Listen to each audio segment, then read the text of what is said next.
Hey guys, Chris Dietz here again. Haven't done a video in a little while, but I got another Monarch deck profile that I've been playing. This is my build.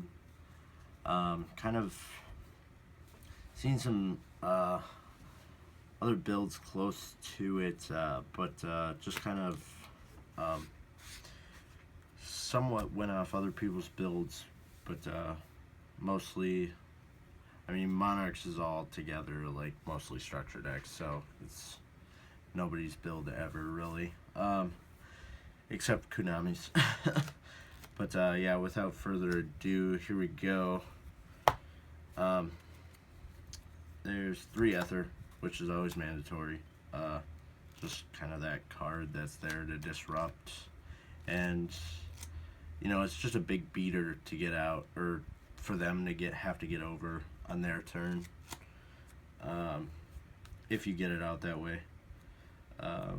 3 Erebus, shuffle a card out of their hand or shuffle one on the field, doesn't target, such a good card. You know, also pulls one out of grave. But I like, this deck is made to pretty much try and shuffle like 2 to 3 cards out of their hand between your first turn and their first turn. You play 2 Thestalos. This is just a proxy kind of for now. I used to have another one, but I traded it the other day.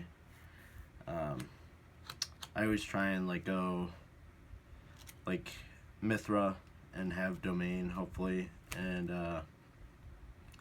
you know, special out Mithra, get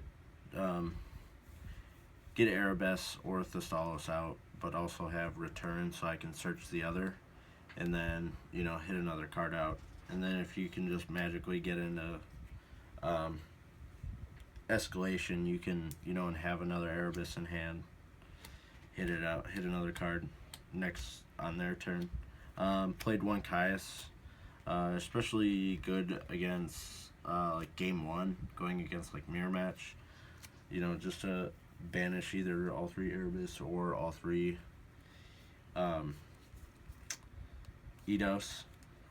I play 3 of the Heavenly Squire. Just too good. You can't play 0 over. Especially when her and Eidos are in grave. Like, it's just really good. Special out Mithra and you still get a extra tribute. 3 Mithra, just because she specials herself, and, you know, if you're able to Heavenly Squire her out, the plays are pretty good. And then I played 2 Eidos. I debated on playing 3, but 2 has worked fine for now, so I don't mind it. Spells, 3 Return, just unbelievably good, especially when you're tributing out a monster. You know, the only way they can get around it is to warning the monster, because you can't. I think Scolding also works, if I remember correctly, but you know, they can't strike the effect, because you always want to do the monster as Chainlink 1 and then return Chainlink 2, so Strike and Ghost Ogre miss timing. They can still Veiler you, but yeah.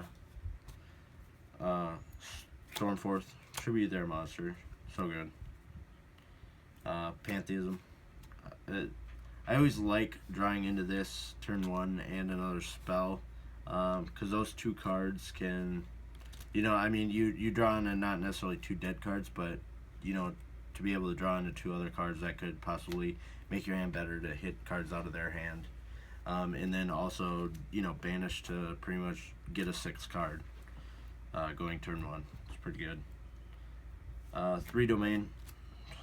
Oh, another MVP card. You know, lower level by 2 of a monster with 2,800 or more.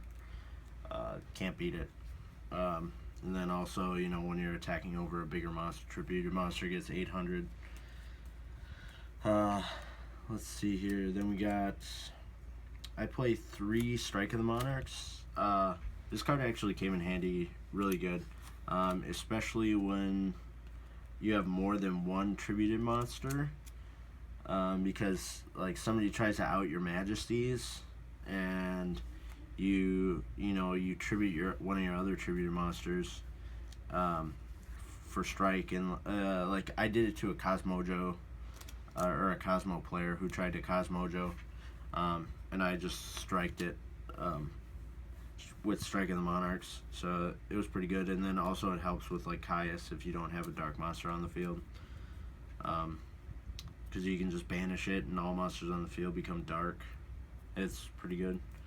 3 Tenacity, just mandatory to be able to search. Then I play 1 Foolish. I want to try and... I haven't really played the deck much lately because I switched over to Phantom Knights, but I want to try and somehow fit a 1-for-1 in here. It's pretty good. 1-for-1 just, helps with the plays turn 1. And then I play 3 Prime. Just unbelievably good card, to me at least. Especially because I always try and get either 1 or 2 engrave and use 1 on the field to start shuffling cards and drawing. It's just good.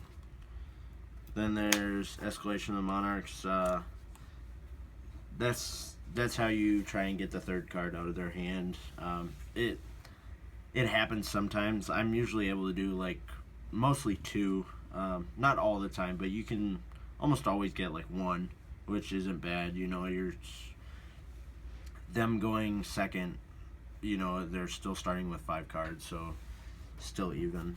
But yeah, I've kind of torn apart the side deck because some of it's used in Phantom Knights.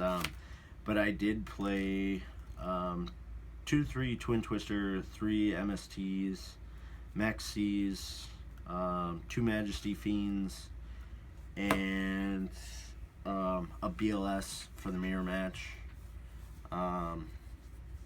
There's a few other cards I can't remember.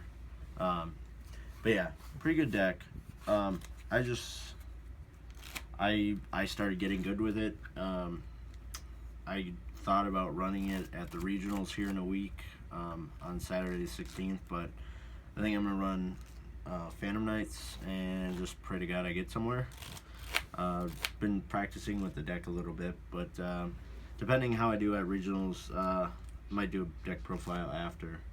But yeah, thank you very much, guys. Like always, subscribe and comment if you'd like.